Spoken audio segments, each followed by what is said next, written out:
Tuesday. The first reading was taken from Isaiah chapter 7, verses 1 to 9.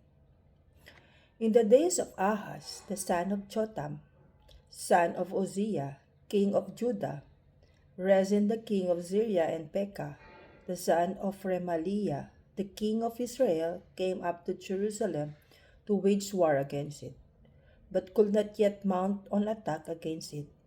When the house of David was told, Syria is in league with Ephraim, the heart of Ahaz and the heart of his people shook as the trees of the forest shake before the wind.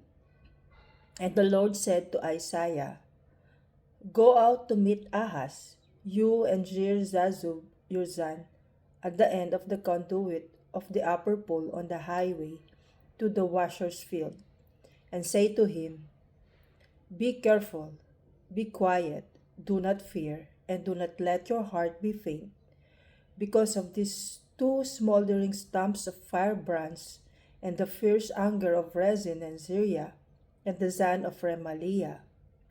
Because Syria, with Ephraim and the son of Remaliah, has devised evil against you, saying, Let us go up against Judah and terrify it, and let us conquer it for ourselves, and set up the son of David as king in the midst of it. Thus says the Lord, It shall not stand, and it shall not come to pass. For the head of Syria is Damascus, and the head of Damascus is Rezin. And within 65 years Ephraim will be shattered from being a people, and the head of Ephraim is Samaria, and the head of Samaria is the son of Remaliah.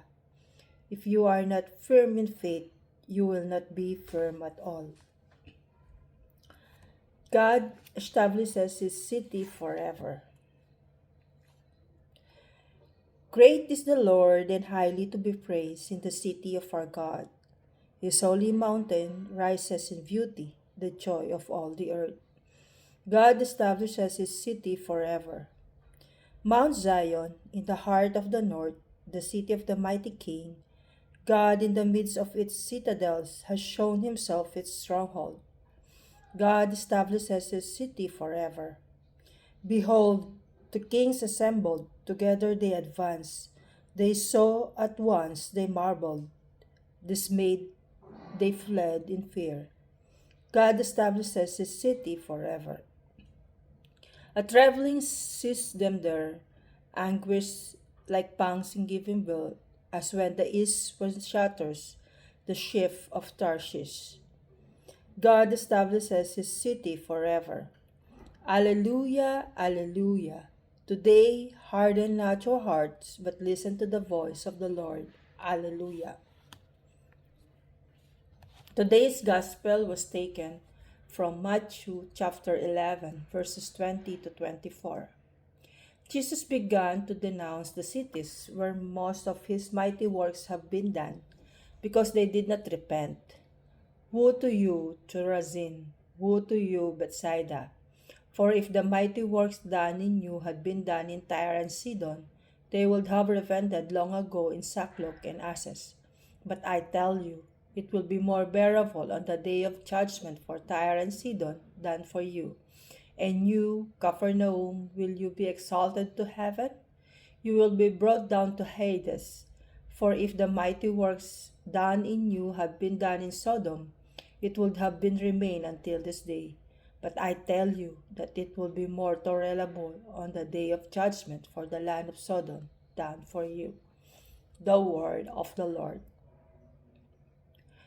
Jesus rebukes the town of Chorazin, Bethsaida, and Capernaum for their failure to repent despite witnessing his miracles.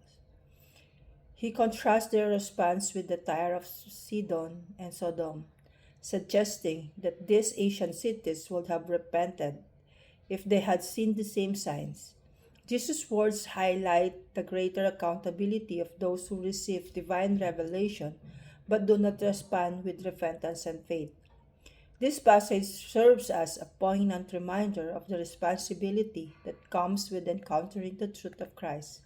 It challenges us to reflect on how we respond to God's revelation in our own lives.